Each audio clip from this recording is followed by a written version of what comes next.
Ya, saat ini kami akan melaksanakan rilis yang mengenai ungkap kasus yang kemarin sempat kita lidik, yaitu pembunuhan berencana, ya, dan juga perampokan. Jadi perlu saya jelaskan bahwa pelaku adalah berjumlah 2 orang. Satu berusia 11 tahun, yang kedua juga berusia 12 tahun, laki-laki perempuan, merupakan mahasiswa dari salah satu perguruan tinggi, kuliahnya Fakultas Hukum dua-duanya. Ya. Kejadian terjadi pada hari Selasa sekitar antara jam 1 sampai dengan jam 3 pagi. Ya. Adapun motif dari pelaku ini adalah untuk menguasai harta, motif ekonomi, di mana bahwa pelaku ini mempunyai hutang kepada korban sejumlah 7 juta. Selain karena jengkel sering ditagih, juga ingin mendapatkan uang karena pelaku ini tahu bahwa ada beberapa teman dekat dari korban yang korbannya sering meminjam uang kepada korban ini. Jadi istilahnya korban ini secara ekonomi mampu, ya. Kemudian juga korban ini sering ke rumah pelaku karena sudah dianggap saudara. Nah, kejadiannya kami jelaskan polisi dari awal bahwa pelaku ini sudah berniat untuk melakukan pembunuhan sekitar 2 minggu sebelum kejadian. Ini paling tidak yang bisa kami buktikan. Di mana kita cek dari perangkat ponselnya, pelaku ini sudah melakukan pencarian kapan manusia bisa bertahan nafasnya jika ditutup pakai bantal, gitu ya. Nah, jadi udah melakukan pencarian bagaimana kalau membunuh pakai bantal ini kira-kira butuh waktu berapa menit sampai si korbannya meninggal. Itu paling tidak 2 minggu sebelum kejadian. Nah, kemudian beberapa hari sebelum kejadian,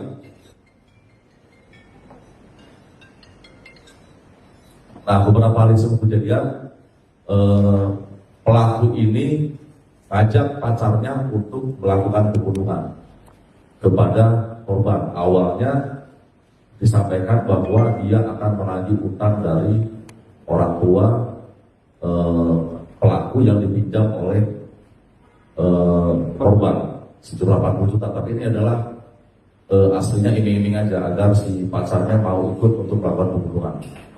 Ya, nah kemudian awalnya si pelaku yang satunya Asrul namanya, ini awalnya nolak karena takut kan, takut hukumannya. Nah kemudian pada hari Senin jam 11 malam, ketika mereka nongkrong di salah satu warung kopi di Jalan Boulevard, dia ngajak lagi untuk melakukan pembunuhan.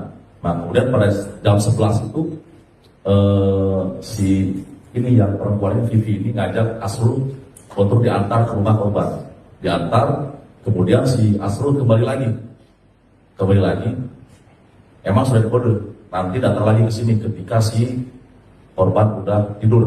Jadi pada saat masuk sana ketok pintu, korban membuka. Korban membuka karena udah kenal dengan pelaku ini, ya. Udah kenal dengan pelaku ini, sering bertemu. Nah, sudah disampaikan bahwa nanti kamu sekali lagi ketika si nenek ini almarhum sudah tidur. Nah, sekitar jam 1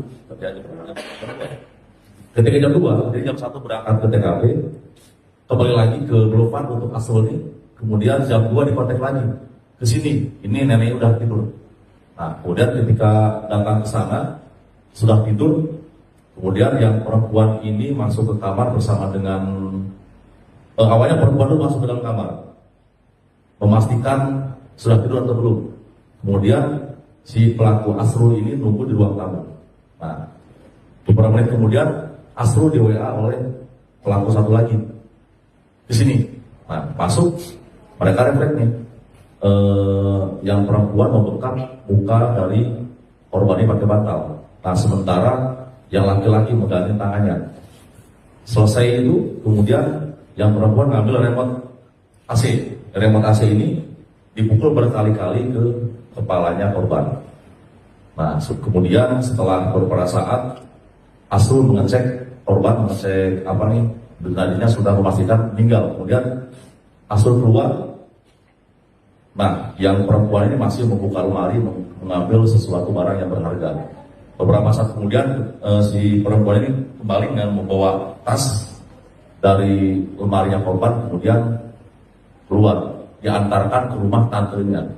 Jadi Asrul ini mengantarkan Vivi ini ke rumah tantenya karena tinggal di rumah tantenya. Nah, pada saat penyelidikan kemarin, jadi ada barang-barang berharga yang tidak diambil oleh pelaku ini, seperti cincin yang ada di tangan, ya kan. Kemudian ada handphone, itu dimaksudkan untuk mengecoh kepada polisi bahwa motifnya bukan untuk menguasai harta, ya kan, sehingga cincin masih ada di tangan korban, ya, cincin masih ada. Kemudian juga kebetulan kunci pintu ini yang di rumah ini baru, kunci ini, ya, baru karena sebetulnya rusak. Ada 3 anak kunci, ya kan, 2 ditinggal, 1 dibawa oleh pelaku, sehingga ketika polisi masuk ke dalam TKP seolah-olah terkunci dari dalam. Nah, seolah-olah dibuat mungkin asumsi tidak terjadi pembunuhan, tapi emang terkunci dari dalam. Ya, alhamdulillah kerjasama dengan Resmob Polda Sulsel, kemudian juga dengan Polsek Manggala dan beberapa pihak dari masyarakat yang berkontribusi sangat aktif dan sangat berharga dalam penyelidikannya. Ya. Untuk pelaku ini kita kenakan pasal 340 KUHP dan pasal 365 ayat 4 KUHP, ya, dengan ancaman maksimal hukuman mati. Nah, barang bukti ini yang berhasil diamankan ini berasal dari korban, emas, uang, sepatu.